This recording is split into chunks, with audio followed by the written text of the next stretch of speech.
Mesdames et messieurs et mesdemoiselles, vous savez, le 10 décembre, donc avant-hier, en réponse aux actions de M. Zelelan, comme je vous ai dit, la série de œil pour œil, dent pour dent continue. M. Zelelan avait envoyé plusieurs drones. Et ça n'a rien à voir avec les missiles de longue portée qui ont été envoyés hier. Ce que je vous dis là, ça s'est passé avant-hier. Il a envoyé plusieurs drones. La Russie avait démembré, je crois bien, c'était 46 ou 50 comme ça. Heureusement pour lui, la quasi-totalité des drones ont été interceptés. Mais les débris ont fait dégâts. Et donc, surtout dans la région de Belgorod. Donc, l'armée russe n'a pas dit grand chose. Elle n'a même pas fait beaucoup de marmailles autour de ce sujet-là. Elle a dit tout simplement que les drones ont été interceptés et que la défense russe va donner une réponse. Et ça n'a même pas fait, ça n'a pas pris du temps au fait. Donc ça a été une réaction vive, rapide, précise à Zaporijia. Donc, c'est des opérations aériennes chirurgicales qui ont été menées à Zaporijia. Et laissez-moi vous dire, ça vraiment, ça fait mal. Parce que on nous fait le bilan officiel là, de ceux qui ont été envoyés au repos définitif et ceux qui ont été envoyés à l'infirmerie. Et en termes de dégâts matériels, c'est pas joli à entendre. Je vais trouver les voies et moyens, les expressions exactement pour vous décortiquer cela parce que c'est un sujet hautement sensible.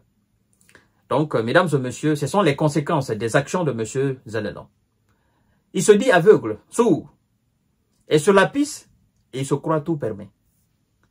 Il oublie qu'il a autre personne sur la piste. Il a le propriétaire même de la piste. C'est lui qui sait exactement ce qu'il faut faire de la piste. C'est lui qui a conçu même la piste. Il oublie que ce dernier est sur la piste. Et donc, c'est œil pour œil, dent pour dent. Tu me fais, je te fais. Il n'y a plus question d'avoir pitié. Non, non, non, c'est terminé ça. Mesdames et messieurs et mesdemoiselles, nous sommes obligés de passer les informations. Quoi? Quelle que soit la teneur de l'information, nous sommes obligés de la passer. Et donc, le bilan définitif est là. Partagez la vidéo dans tous les groupes possibles. Continuez à vous abonner si ce n'est pas encore fait et activez la cloche de notification pour ne plus rater mes émissions. Zelensky va lire l'heure. Il va lire l'heure. Le bilan définitif après l'opération de grande envergure, l'opération précise, chirurgicale de la part de la Russie à Zaporijia est de 11 concitoyens de M. Zelelan envoyés au repos définitif. 11 personnes ont été envoyées au repos définitif après cette opération chirurgicale, d'accord, russe, qui a touché Zaporijia, grande ville du sud de l'Ukraine. Ça s'est passé le mardi, selon le bilan définitif communiqué par Ivan Fedorov, le gouverneur de l'Oblast.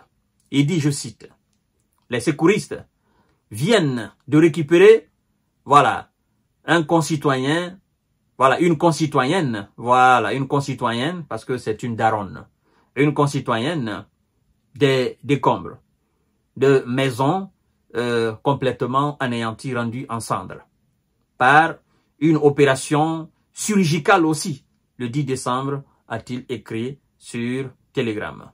Il dit, je cite, « Nous avions de l'espoir jusqu'au bout, mais malheureusement, c'est terminé. » Mais vous ne pouvez pas avoir de l'espoir, monsieur le gouverneur. Monsieur le gouverneur, laissez-moi vous dire, pour avoir de l'espoir, il faut éviter de faire quelque chose qui peut avoir des conséquences très lourdes. Vous mettez de l'eau dans le seau ou dans la marmite. Vous allumez le feu. Chaque fois, vous mettez cette marmite sur le feu. Et vous voulez que l'eau à l'intérieur soit glacée. Mais non, vous continuez d'allumer le feu. Vous continuez même de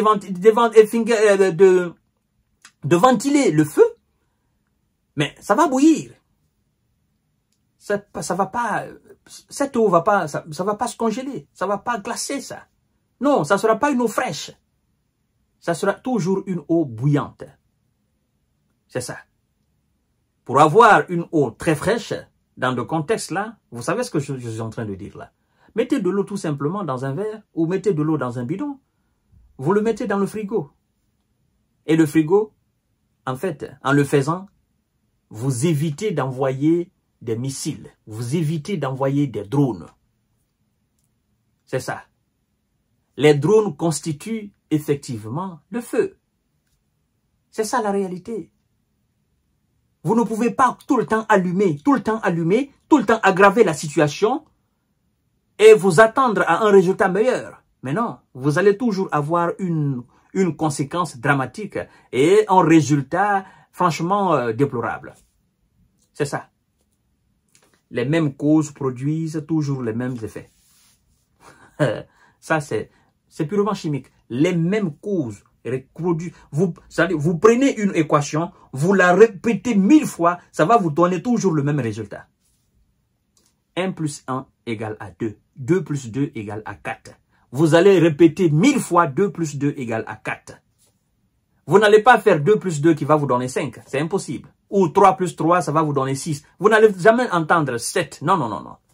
En faisant 3 plus 3 chaque fois, ça va vous donner 6. Donc, en envoyant des missiles dans l'espace aérien russe, en envoyant des drones dans l'espace aérien russe, vous aurez toujours votre réponse. Vous aurez toujours la monnaie de votre action.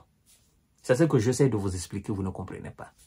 Moins d'action de la part de vous dans l'espace aérien russe, vous aurez moins d'action de la part de la Russie dans l'espace aérien ukrainien. Mais plus d'action de vous dans l'espace aérien russe, vous aurez plus d'action de la part aussi de la Russie dans vos espaces aériens. C'est la réalité.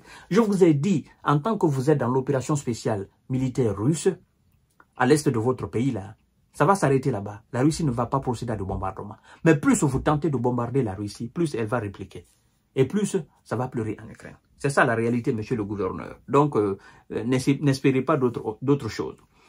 22 autres personnes ont été envoyées à l'infirmerie lors de cette opération de grande envergure, n'est-ce pas, de la Russie, qui a notamment anéanti une clinique, disent-ils, et un immeuble de bureaux dans le centre-ville. Il dit, nous ne pardonnerons pas, a prévenu Ivan Fedorov. Pour dire nous ne pardonnerons pas, est-ce que vous-même, vous ne savez pas? On n'est pas au stade de pardonner ou ne pas pardonner.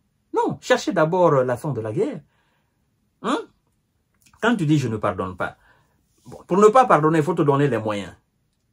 En te donnant les moyens, il faut espérer que l'autre ne soit pas toujours capable, n'est-ce pas, d'augmenter sa capacité. C'est ça la réalité. Quand tu dis je ne vais pas pardonner, je vais rembourser ce que tu m'as fait, je vais répliquer, je vais répondre, tu vas voir ce que je vais faire. Bon, en le disant, tu crois carrément que demain ou après-demain, tu auras plus de force que lui. Mais tu oublies que pendant que tu travailles pour avoir plus de force, lui, il est déjà à un niveau très supérieur. Il est à des années de lumière de ta force. Donc, toi, tu es en train de te préparer maintenant. Lui, il est en train d'augmenter. En fait, lui, c'est pas toi qu'il vise. C'est lui qui t'a envoyé, c'est lui qu'il vise. Donc, les États-Unis. Donc, lui, il se prépare pour les États-Unis. Il ne se prépare pas pour l'Ukraine. Je crois que monsieur le gouverneur n'a pas encore compris, mais il va lire l'heure. Quand on vous parle, vous ne voulez pas comprendre, vous voulez toujours bombarder la Russie. Alors, essayez de faire. Nous allons passer les informations, nous allons décortiquer. C'est ça la réalité. Je vous reviens tout à l'heure pour notre série d'informations décortiquage. Merci beaucoup, ça s'est passé à Zaporizhzhia.